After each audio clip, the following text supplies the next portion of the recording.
Well, hello there and welcome to the Walking Talking Gardeners YouTube channel. And in this video we're going to be talking to you about how to get your Musa basjoo, the old Japanese or hardy banana, to flower here in the UK. Now, some people think that's impossible, and that's because of this reason. And that reason is the Royal Horticultural Society's very own website.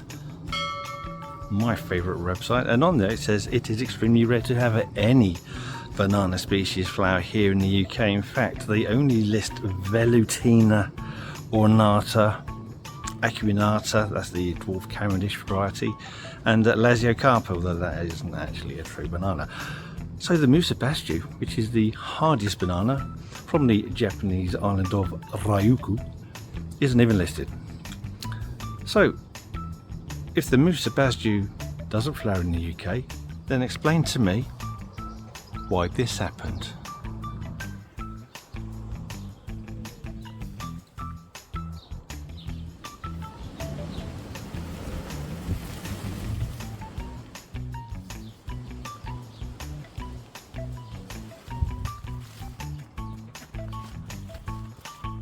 Well, look at the flip of that. I mean, that is amazing. That is a genuine banana flower. You got these old sort of petal things coming off it, and then you got the fruits or embryonic fruits in here waiting to be pollinated, and once they are, then these will develop and produce seeds inside here. Now with these banana flowers, they both have the male and female parts on them, so they are actually self-pollinating. So as I've only got one banana here, I should still get some baby bananas, although there's a little bit of a problem with Musa basjoo banana fruit. They aren't considered edible. They're quite small. They only have a small amount of that sort of like sugary pulp in it, but on the whole it's mostly full of like bullet-like seeds, so if you do try and eat them, you're really going to end up damaging your teeth, so I wouldn't bother. Though I might try and taste a little bit of pulp off them. But how did I get it to flower? How do I help you get yours to flower? Well, that is what we're going to talk about next. Now, modern complex plants have three stages of growth. They have the juvenile stage of growth. After that, they go through their mature phase of growth, and after that, they go through their senile stage of growth. But it's in their mature stage of growth that they produce their flowers and produce their fruits. So what you're trying to do is encourage your young banana plants to grow, put on size, and then move into that mature stage where they start to begin to fruit and flower. Flower, then fruit. Of course, most people buy Musa basjoo as small plants, so you want to try and get it into its best condition, its fastest growth, so it can put on the size and move from that juvenile stage into its mature stage. And it really is quite simple. You just need to give the plant what it wants, and mimic the native habitat of its island of Ryukyu in Japan. So when you're planting these, they're fast growers, so you need to give it plenty of nutrition to get it started. So before you buy these, you would prepare the planting area, and you do that quite simply by digging in plenty of rich organic sterilized farm manure or some such product, so there's plenty of nutrition for it to get its roots into and start putting up those pseudostems. The pseudostem is the botanical name for its trunk. It's not a true trunk, because it's not a true tree, because it's a herbaceous perennial. But let's not get bogged down by botanical names. In order to power its growth, the Musa basjoo produces these enormous leaves, petal-shaped leaves, approximately 2 meters in length for mature specimens, and effectively these are just big solar panels. So when you're deciding where to plant your Musa basjoo, you want to give it as much sunlight as you possibly can, all day, every day. The more light it gets on it, the more sugars it can produce, more energy it has, the bigger than it can get. But there's a downside to having such large leaves.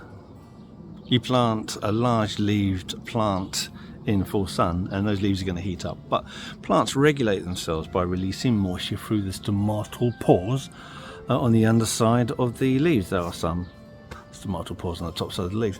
So on big plants with big leaves, there's quite a large water requirement. So during a growing period, especially during periods of drought, make sure your Musa basjoo gets plenty of water. You can be watering it every day during the height of the summer, every couple of days during the height of the summer. But really, it all comes down to giving the plant the requirement it needs to grow. So you're looking at loads of light, you're looking at loads of water, you're looking at loads of nutrition. So although you've prepared your soil with plenty of final manure, don't forget that every couple of weeks you can give it another feed, a liquid soluble feed of Miracle Grow. Other fertilizers are available, and that way it has everything it needs to put on the size. And once you've done that, all you have to do is wait and really give it 2 to 3 years. Your Musa basjoo would have passed from that juvenile stage into that mature stage, and given a decent summer. And to be honest with you, this summer has been absolutely shocking. We've had a lot of rain, it's been quite cool, yet even so, that banana still flipping flowered. So the secret of getting Musa basjoo to flower is the same secret to getting anything else to flower. You try and mimic its origins as best as you can, and you provide it with light, water, nutrition. Get that right, and anything's possible. Now I just want to add a couple of things to that. You often read that they'll say that your bananas will flower in exceptional summers where they're long and they're hot. But that's not true, because this year has been absolutely shocking. It's been so much rain that the ground's been waterlogged for weeks.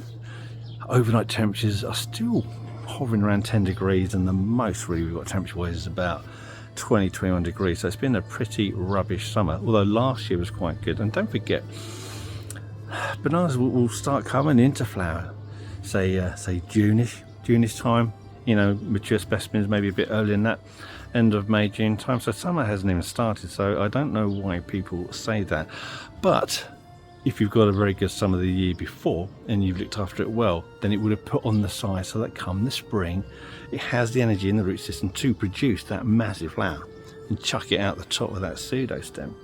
The other thing is, don't get carried away with overwatering and overfeeding, because you'll do more damage than good. Now, when I said during the height of the summer you can water daily, every other day, well, that's just during that 2-week period that we get in the UK, where it is that hot that the leaves really just use masses of water. Outside of that, then drop that watering back down to weekly or even monthly. Just depends on how much your soil will hold on to water. Preferably you would have planted it into a relatively well free draining soil, and in perfect conditions it must be permanently moist yet free draining. I mean, how'd you get the two together? I don't know, but it's what they say in the books.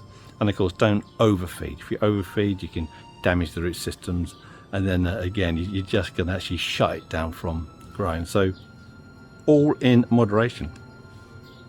Anyway, I'm going to turn it over to you. If you've also got any great tips with regards to helping other people get their Musa basjoo hardy Japanese bananas to grow well and produce fruit, then let us know. Put that into the comments. We would love to hear from you. Anyway, thanks for watching. See you in the next video. Goodbye. Right, now, just before you go, if you want to see more content, more behind the scenes stuff, and images that I've taken of some weird freaky plants over the years, then you're in luck, because we've created an Instagram page. So you can find the link in our description. You can find the link on our main page, and if I'm clever enough I might be able to get a link somewhere up there. Anyway, thank you for watching, and if you want to see more YouTube stuff, then check out this video here. That's quite a good one.